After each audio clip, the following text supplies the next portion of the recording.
Gold, trusted gold buyers. మీరు తాకట్టు పెట్టిన బంగారాన్ని విడిపించి ఈ రోజు ఉన్న మార్కెట్ ధరకు కొనబడును. నాన్న, నన్ను నిజం చెప్పనివ్వకుండా తల వంచుకునేలా చేశావు. వాళ్ళు లేని అప్పులు సృష్టించారు. నువ్వు బ్రతికే ఉన్నావని కోర్టులో ఒక్క మాట చెప్పుంటే వాళ్ళ బ్రతుకుల్లో బాంబు పడేది. బ్రతుకున్న నిన్ను చంపి పిఎఫ్ కాజేసిన నేరానికి జైలు కూడా తినేవాళ్ళు. కోర్టులో నిజం చెప్పవద్దని నువ్వు అడ్డుపడ్డావు. మా స్వేచ్ఛని, మా ఆనందాన్ని, మా బ్రతుకుల్లో కొడుకుల కోసం తాకట్టు పెడితే గానీ నీకు తృప్తిగా ఉండదు. చిచ్చి, మీ అమ్మ నిన్ను కనుకుండా ఉండుంటే మేమంతా హాయిగా ఉండేవాళ్ళం. నాకే ఎంచక్కా పెళ్లి కాకుండా కడుపు తెచ్చుకుని పిల్లల్ని కంటాను. కానీ అది మీకే చెడ్డ పేరు.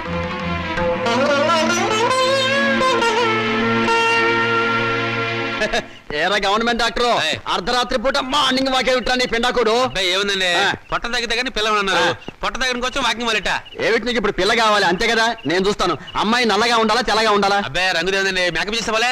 ఓకే, కట్నం ఎంత అయితే బెటర్? 5 లక్షలా 10 లక్షలా? ఓ 10 లక్షలు తెచ్చేసా. ఓహో, ఇప్పుడు అడ్వాన్స్ గా ఎంత ఇస్తావు? పెళ్ళప్పుడు ఎంత ఇస్తావు? ఏంటి కట్నం నేను వాళ్ళ? మరి 10 టన్నుల బరువు ఉంటావు. నిన్ను హనీమూన్ తీసుకెళ్ళడానికి లారీకి రోజుకు 10,000 అవుతుంది. నెలకు లారీ ఫెయిల్ అవుతుంది. నీతో సంసార భారాన్ని మోయడానికి సంవత్సరానికి 10 లక్షల కూలీనే అవుతుంది. నీకు ఎదురు కట్నం కూడా ఇవ్వాలా? సరే సరే, ఇంటికి ఎవరమ్మాయి? మొన్న శ్మశానం నుంచి లేచిపోయాడే ఆయన కూతురు. ఓహో, ఆయన కూతురా? మరి ఇప్పుడు ఎక్కడుంది? ఏవో అన్ని చోట్ల గుంటలు తీస్తే గానీ ఆ అమ్మాయి ఎక్కడుందో బయటపడదు. అంటే అమ్మాయి కూడా శవమేనా? మరి నిన్ను బతుకున్న వాళ్ళు ఎవరు చేసుకుంటారా? ఆ షేపు చూడు, పలావు డేగిసా మీద పనసకాయ పెట్టినట్టు. చెయ్యి.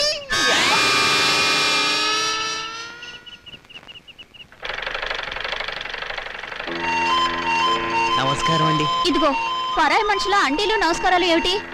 ఏదో మర్యాద. అమ్మగారు లేరా? లేదు, మౌనికతో కలిసి గుడికి వెళ్ళింది.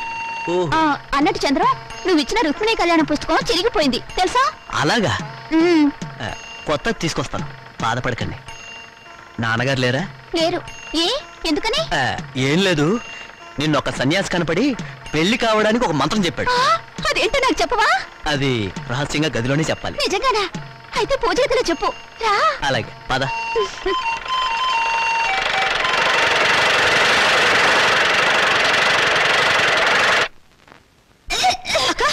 ఏందన్నావే వాంతి చేసుకుంటున్నావు?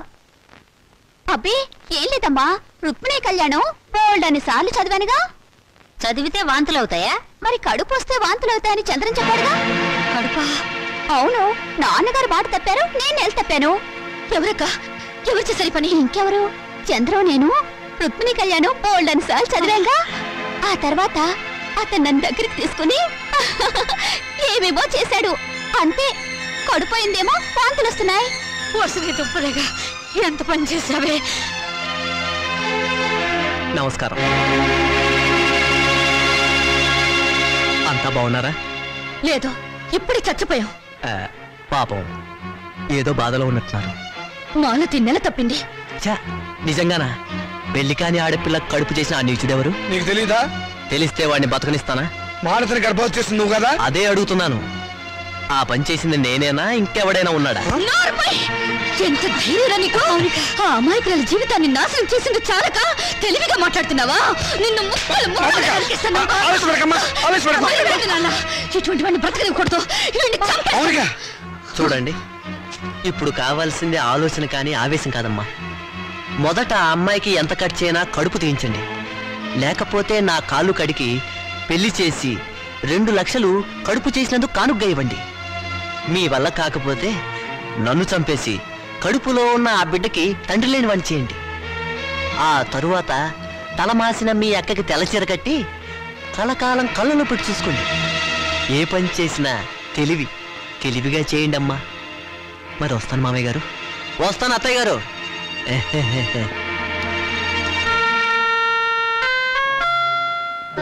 మౌనిక, చంద్రాన్ని నువ్వు నిజంగానే చంపేస్తావా? మరైతే అప్పుడు తాళి తెంచేయడానికి అతను నా మెళ్ళ తాళి కట్టలేదుగా. ఫోన్లే, చంద్ర చెప్పినట్టు నిజంగా తెల్ల చీరైనా కట్టుకుంటాను. గాజులు పొట్టు తీసేస్తానే, కానీ కడుపు మాత్రం తీయించొద్దు.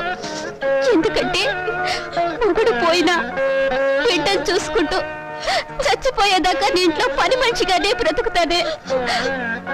అమ్మైనా నాన్నైనా నువ్వే అనుకుని నీతో పాటు వచ్చాను. నా బిడ్డను కూడా నీ బిడ్డలాగే చూసుకుంటావు కదా. మన లేనప్పుడు నాకు పెళ్ళెందుకు, మొగుడెందుకు?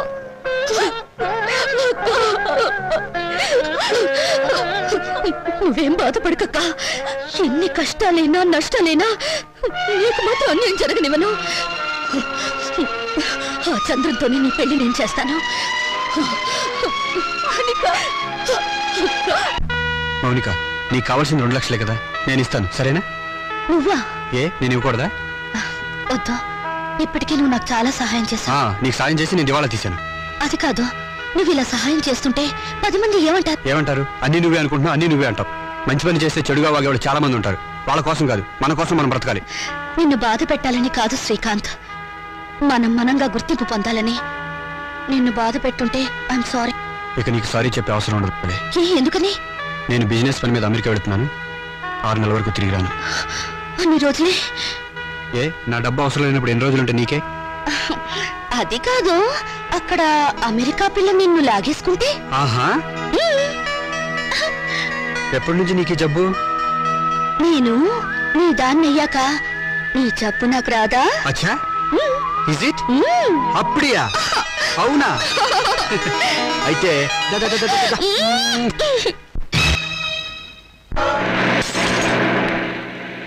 అరే బ్రదర్, నాన్నని మౌనికని మోసం చేసినట్టు నన్ను మోసం చేయవు కదా? చచ్చినా చేయను. మనం తాగిన మందు మీదట్టు. కానీ నాకు చిన్న డౌట్. ఏంటి బ్రదర్? ఆ శ్రీకాంత్ గారు అమెరికా నుంచి రాగానే మౌనిక మనల్ని కొట్టిస్తుందేమా? షడప్, దాని మెడ ఈ టైప్లో.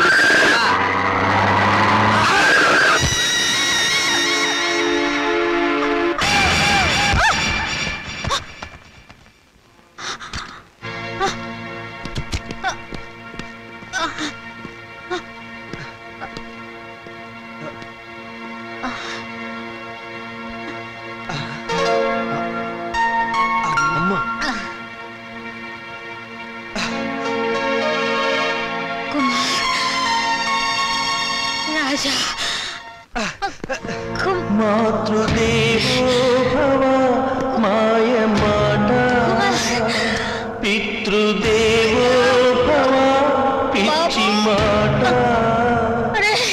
నవమాసాలు నవ్వులాట,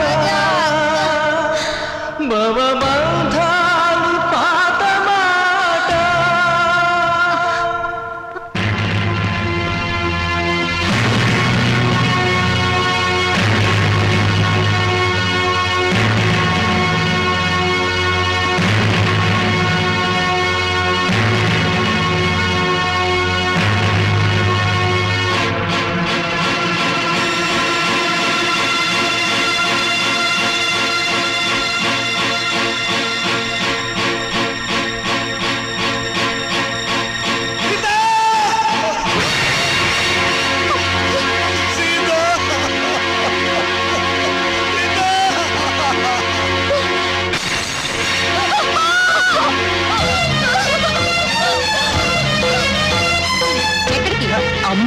అమ్మ లేదు, బొమ్మ లేదు. ఇప్పుడు వెళ్తే దహన ఖర్చులు, దినం ఖర్చులు అన్ని మన మీదే పడతాయి. మీ అమ్మ చావు మీరు చూడలేదు. పదండి పదండి పదండి పదండి.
నాకింత విషమిచ్చి నన్ను చంపే తల్లి.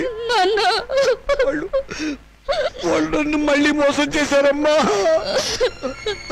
కొడుకులు మళ్ళీ మళ్ళీ మోసం చేయడం, తండ్రులు మళ్ళీ మళ్ళీ మోసపోవడం ఇప్పటి వరకు నడుస్తున్న చరిత్రే కదా నాన్న. ఇలా జరుగుతుందని నాకు ముందే తెలుసు నాన్న. ఆ చరిత్ర ఇలాంటి కూతురు చేతుల్లో సమస్య పోవాలమ్మా, దగ్ధమైపోవాలి.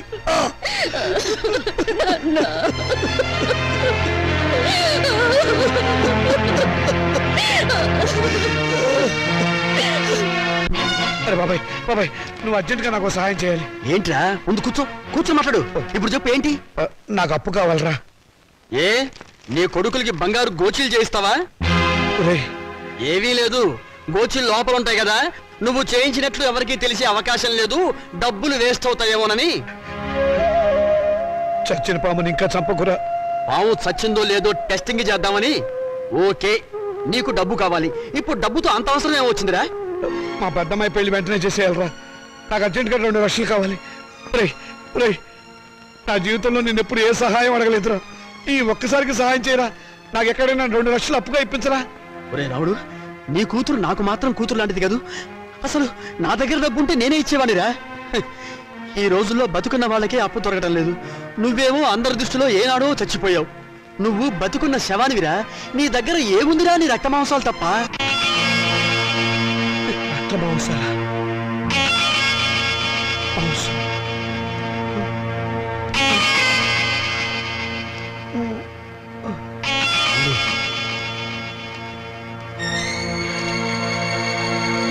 నీ దగ్గర ఏముందిరా? నీ రక్త మాంసాలు తప్ప. నీ దగ్గర ఏముందిరా? నీ రక్త మాంసాలు తప్ప. నీ దగ్గర ఏముందిరా? నీ రక్త మాంసాలు తప్ప.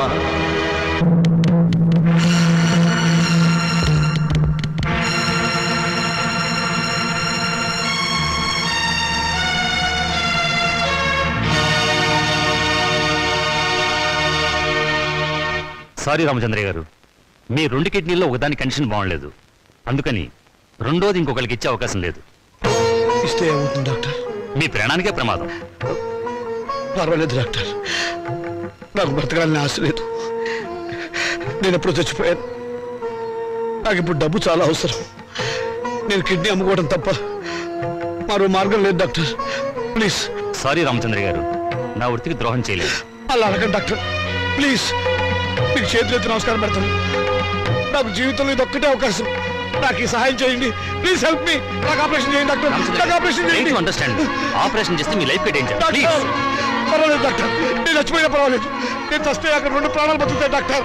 డాక్టర్ డాక్టర్ మీ కాళ్ళు పట్టుకుని ప్రార్థిస్తున్నాను డాక్టర్. మీ కాళ్ళు పట్టుకుని ప్రార్థిస్తున్నాను. ప్లీజ్. నా జీవితంలో ఈ భారతంలో చేసిన అన్యాయాన్ని ప్రాయశ్చిత్తం చేసుకోవాలి డాక్టర్. ఆ మంచి అవకాశం ఇప్పుడు వచ్చింది డాక్టర్, ఇప్పుడు వచ్చింది.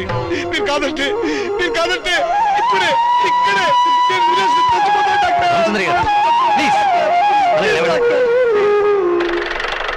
కల్పన, త్వరగా రెడీ చేయండి, సాయంత్రం డిస్పాచ్ చేయాలి. అమ్మా మౌని, నేను ఒకసారి మనూరు వెళ్ళొస్తానమ్మా. ఇప్పుడంత అవసరమేంటి నాన్న? అవసరం ఉండి కాదమ్మా, మనశ్శాంతి కోసం. నిజమే నాన్న, మా నూరు వెళ్ళి 4 రోజులు ప్రశాంతంగా ఉండిరండి. అలాగేనమ్మా. నాన్న, ఈ డబ్బు మీ దగ్గర ఉంచుకోండి. వద్దమ్మా వద్దు, ఇక నేను ఈ రుణబాధను భరించలేను. ఇవ్వవలసిన చేత్తో పుచ్చుకోవాల్సి రావడం. నాన్న, తండ్రి బిడ్డల మధ్య ఆత్మీయత అనుబంధం ఉండాలి కానీ రుణానుబంధం ఉండకూడదు. నిజమేనమ్మా, నీ పట్ల నేను ఎప్పుడు తండ్రిగా ప్రవర్తించలేదు. అందుకే ఇప్పుడు రుణగ్రస్తుని అయిపోయాను. అది తీర్చుకునే ఒకే ఒక్క అవకాశం నేను చచ్చిపోయే లోపుగా ఇవ్వమని ఆ భగవంతుని ప్రార్థిస్తున్నానమ్మా. ఇవేం మాటలు? మీరింకేం మనసులో పెట్టుకోకుండా ప్రశాంతంగా వెళ్ళిరండి. అక్క పెళ్ళి, ఈ అప్పుల సంగతి నేను చూసుకుంటాను. మీ ఆరోగ్యం జాగ్రత్తగా చూసుకోండి. మీకేమన్నా అయితే నేను భరించలేదు. అలాగేనమ్మా,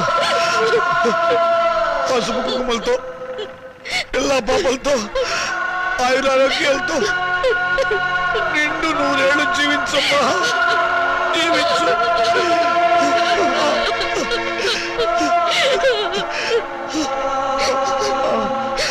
ఆ